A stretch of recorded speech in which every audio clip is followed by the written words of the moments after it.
माफ कर दो भाई, हमें बिल्कुल माफ कर दो। आज के बाद हमारी तौबा, हमारे प्यो, हमारे पूरे खानदान की तौबा कह रही है, होम ग्राउंड के ऊपर हमने क्रिकेट नहीं खेली। यहाँ पर कोई क्रिकेट का हमें कोई शौक ही नहीं है, कोई जरूरत ही नहीं है कि होम क्राउड के सामने हमारी जो है इस किस्म की इज्जत होनी चाहिए। वहीं पर ठीक था, जब इधर भी हम जा रहे थे कम से कम वहां पर मुझे लगता है कि ये जो कॉन्फिडेंस है ना, उसी की हम मारा करते थे इन लोगों को। जब वो लोग अपनी होम कंडीशन के ऊपर खेल रहे होते हैं, वो बड़े कॉन्फिडेंट हुए होते हैं, उसी को हम किसी तरह जो है कुछ चकमा देकर उनको हरा दिया करते थे। यहाँ पर आकर तो हमसे वो कॉन्फिडेंट हुए, आई डोंट नो, अवे में भी ज्यादा कॉन्फिडेंट होते, लेकिन कम से कम ये होम के अंदर ना हो। एक तो पहले बंदे नहीं आ रहे होते, इस दफा खैर बंदे आ गए थे, अच्छी बात है कि आखिरी मैच के ऊपर आए हुए थे, लेकिन स्टिल ना बंदे आए हुए होते, दुनिया को पूरे मैसेज भेज रहे होते हैं कि यहाँ पे जो है दुनिया मर रही है क्रिकेट के लिए, और बाकी जो जितनी भी सीटें खाली पड़ी हुई होती हैं। बट जो भी हो, सीटें खाली हो के भरी हुई हो, कम से कम यार सीरीज का कोई रिजल्ट तो है। होम कंडीशन के ऊपर हम जलील हो रहे हैं बाकी सब टीमों के हाथों। पता नहीं कौन से जन्म का हमारा पाप है जो हमें इस वक्त ये सब कुछ देखना पड़ रहा है यार। मतलब लोग जो है वो होम कंडीशंस में आके जो है होम सीरीज इसलिए नहीं देख रहे होते कि यार बहुत ही वो हो जाएगा, वन साइडेड हो जाएगा, वो दूसरी टीम जो है स्ट्रगल कर रही होगी, सारे मैचेस ही हमने जीत रहे होंगे, मजा नहीं आएगा। यहाँ पर भी वही चक्कर है, वन साइडेड है लेकिन वो जीत रहे हैं। ये मैं आपको बता दूं कि ये 3 मैचेस की सीरीज थी जो कि हम हार गए। अगर ये 5 मैचेस की सीरीज होती है हम तब भी हार रहे थे। हम ये अगले सारे मैचेस जीते। पहला मैच जो था ना उसके अंदर ये पहली दफा खेल रहे थे कोई 40 साल के बाद अंडर द लाइट्स पाकिस्तान के अंदर ओडीआई, इसलिए वो समझने की कोशिश कर रहे थे। दूसरे में वो समझ गए थे, तीसरे में आके उन्होंने हमें लताड़ दिया और आगे जितने मर्जी से मैचेस करा दो इन्होंने ही जीतना था। अब हम लोग जो है वो इनकी बनी बन चुके थे। टेस्ट मैच के अंदर भी हम लोग डेब्यूटेंट्स की वजह से बचे हुए थे, अबरार की वजह से हम बचे हुए थे, सरफराज की जो आखिर में इनिंग्स थी उसके बाद जो है वो टेल एंडर्स ने आके जो हमें बचा दिया था, इस किस्म के हम बच गए थे। अदरवाइज वो भी हम हारे हुए थे दोनों मैचेस। फिर वो जोक भी नहीं हम मार सकते कि ये हमारा जो है कराची का टिकट कटवा दिया कीवी वालों ने, उल्टा हमें ही टिकट कटवाने पड़ रहे हैं उनके, वो जीत के जा रहे हैं अपने अपने घरों में। भाई जब कैचेस ही नहीं पकड़ोगे तो किस तरह मैचेस जीतेंगे यार। इस मैच के अंदर भी जो है वो रिजवान ने फिर कोई कैच ड्रॉप कर दिया, यानी विकेट के पीछे जो है पता नहीं क्या हमें किसकी नजर लग चुकी है। पहले हम कहा करते थे कि चलो सरफराज ने जो है वो पीछे विकेट के इतने कैचेस मिस कर दिए, रिजवान ने भी उसके रिकॉर्ड तोड़ दिया, बड़ी क्रूशियल टाइम के ऊपर आके इसने भी कैच ड्रॉप कर दिया। खैर टू सम एक्सटेंट तब तक भी मैच जो है काफी हद तक तो न्यूजीलैंड के हाथ में ही था, लेकिन जो भी हो कैचेस तो आपने पकड़ लेना। विकेट कीपर का ग्लव्स के साथ बॉल को छोड़ना एक क्राइम है। बैटिंग में दोनों ने बहुत ही अच्छी परफॉर्मेंस दी है, जो मैं कह रहा हूं कि इन दोनों को ही टीम के अंदर रख दिया जाए तो मेरे ख्याल में इसी तरह रखना चाहिए कि दोनों टीम के अंदर हों, लेकिन एज अ बैटर ही खेल रहे हो, कीपर पे कहीं और से ले आते। फिर एक और बड़ी कमाल की बात ये होगी, बाबर आजम जो इस सीरीज के अंदर 3 दफा स्पिनर के हाथों आउट हुए हैं और तीनों दफा एक ही तरह आउट हुए हैं, यानी कि स्टंप आउट हो चुके। इसकी कसरती कि इन भाई की जो वीकनेस है वो भी लोगों के सामने आ गई है कि ये भी पोली पोली किस्म की जो स्पिन होती है ना उसके सामने स्ट्रगल करना शुरू हो जाएंगे। फिर रिजवान फखर ने जो है वो अच्छी इनिंग्स खेल ली थी, 12 के ऊपर हमारे 2 आउट हो गए थे, बुरी हालत थी हमारी। इसके अंदर रिजवान के बहुत ही पॉजिटिव इंटेंट के साथ हमें 77 रन बनाए थे कोई 74 बॉल्स के ऊपर। दूसरी तरफ फखर जमान जो है उसने भी बड़ी जबरदस्त उनकी सेंचुरी मार दी थी।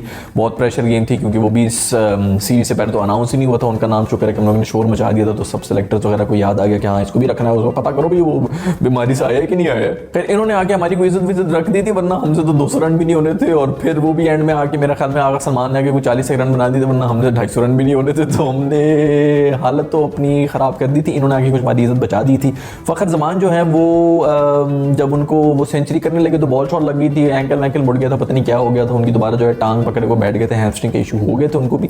और उसके बाद भी उन्होंने क्विक सिंगल लेने की कोशिश की और उसके बाद रन आउट भी हो गया। मैं इस बार इनिंग्स में फिर हमारे 2 रन आउट हुए हैं, अगर 3 नहीं हुए हैं तो ये एक बेहतरीन किस्म का लामी किस्म का फैक्ट है कि अब रन आउट होने की कसर रहेगी। ये पहले टेस्ट में हो रहे थे, ओडीआईज में भी रन आउट हो रहा है। खैर सबकी हैमस्ट्रिंग जो है वो छिकी जा रही है, उधर नसीम जो है वो भी इंजर हो चुके हैं। पता नहीं ये सब जो है ना मेरे हमें टिश्यू पेपर के बने हुए, ये 4-4 ओवरों वाले जो हमारे बॉलर्स हैं, फास्ट बॉलर हैं, सब इसी तरह इंजर होकर साइड पे बैठे हुए थे। ये और बात है कि मेरे ख्याल में नसीम को बुखार हुआ था, इसलिए वो इस दफा मैच में नहीं खेला। मुझे पता नहीं कि रीजन क्या था, लेकिन जो भी हो इंजरीज पे इंजरीज ही हो रही है भाई इस टीम के अंदर। ये तीसरा ओडीआई था, इसके अंदर हाईएस्ट स्कोर बनाया था इन तीनों मैचेस का और फिर भी हम हार गए। भाई न्यूजीलैंड को हमारी कंडीशन समझ आ गई थी, इधर आप 315 ही बनाए होते तभी उन्होंने चेस कर लेना था। फिर अभी न्यूजीलैंड की टीम जो है वो इंडिया पे जाएगी, वहां पे देखेंगे वहां पे किस किस्म की परफॉर्मेंस देते हैं, कितना टफ टाइम उनको देते हैं, वहां पे सीरीज जीतते हैं कि नहीं जीतते हैं, क्योंकि हमारे तो मुंह के ऊपर पड़ गया है जूता। दूसरी तरफ जो है वो श्रीलंका और इंडिया का मैच हो रहा है, जो कि दूसरा ओडीआई था वो जीत चुका है इंडिया और बहुत ही सनसनीखेज किस्म का मुकाबला हो गया था, क्योंकि छोटा सा टारगेट दिया था श्रीलंका ने और इनके बहुत ही जल्दी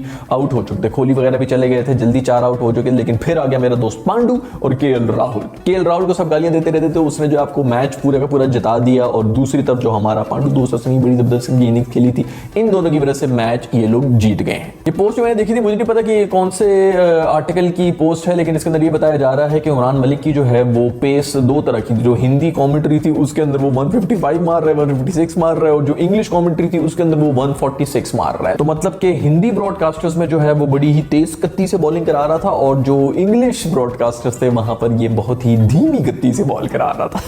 खैर अब ये अजीब किस्म का सीन शुरू हो गया यार, पता नहीं किस किस्म की पेसें जो है वो इसकी निकल रही है एक एक करके, जो ना बढ़ा के इनको 175 के ऊपर ले जाना है इन्होंने। बच्चों बख्तर को माफ कर दो यार, जो इससे करवाना है करवा लो, ताकि उसके बाद इसको भी रिटायरमेंट दे दो। खैर मैं पिछली वीडियो के अंदर भी मैंने यही बात की थी कि ये इंडिया जो है वो बड़े आराम से जीत जाएगा श्रीलंका से। श्रीलंका के मुझे कुछ नहीं लग रहा, कोई चांस नहीं लग रहा कि वो ओडीआई के अंदर इनको कम्पीट कर सकते हैं, वो भी इंडियन कंडीशंस के अंदर, और वैसा ही नजर आ रहा है। खैर मैच खत्म होने के बाद बहुत जश्न भी मनाया गया। इंडिया वाले जो है पहले आप ये वीडियो देख लें किस किस्म का जश्न मना रहे हैं।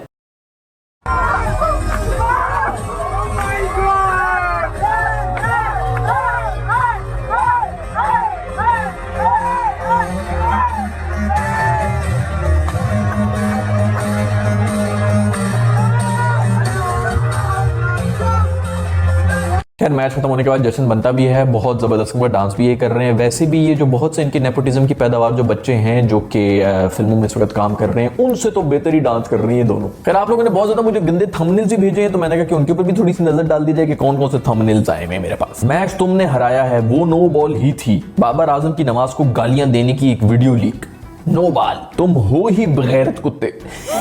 नवाज सर झुकाकर माँ की गालियां सुनते रहे। यार ऐसे ये जन्नत अगर सुननी थी तो कम से कम सर उठा के तो सुन लेते। बाबर आजम की सरफराज अहमद से सख्त लड़ाई हो गई, वालिद की रोते हुए वीडियो वायरल हो गई। यार ये देखो ना, ये बाप जो है ना, इनको कभी रोता हुआ कोई नहीं देख सकता, कोई बेटा नहीं देख सकता बाप को रोते हुए। तीसरा ओडीआई पाकिस्तान को इबरतनाक शिकस्त, 3 वजूहात। 18 बॉलों पे 70 रन, एक ओवर में 33 रन, 65 बॉलों पे 101 रन। अनोखा वाकया, इसके अंदर जो है वो नसीम शाह अंपायर की टांगे पकड़ के खड़ा हुआ है। न्यूजीलैंड से हार, बाबर आजम कप्तानी से फारिग, शायकीन में गुस्सा। एक तो हमारे शायकीन जो है ना वो गुस्से के बड़े तेज है यार। चल शाहीन मेरे पूरे घर की सफाई कर। लाला ने कहा अगर मेरी बेटी से शादी करनी है तो ठीक है लाला। शाहीन अफरीदी शाहिद अफरीदी की गुलामी करने पर मजबूर।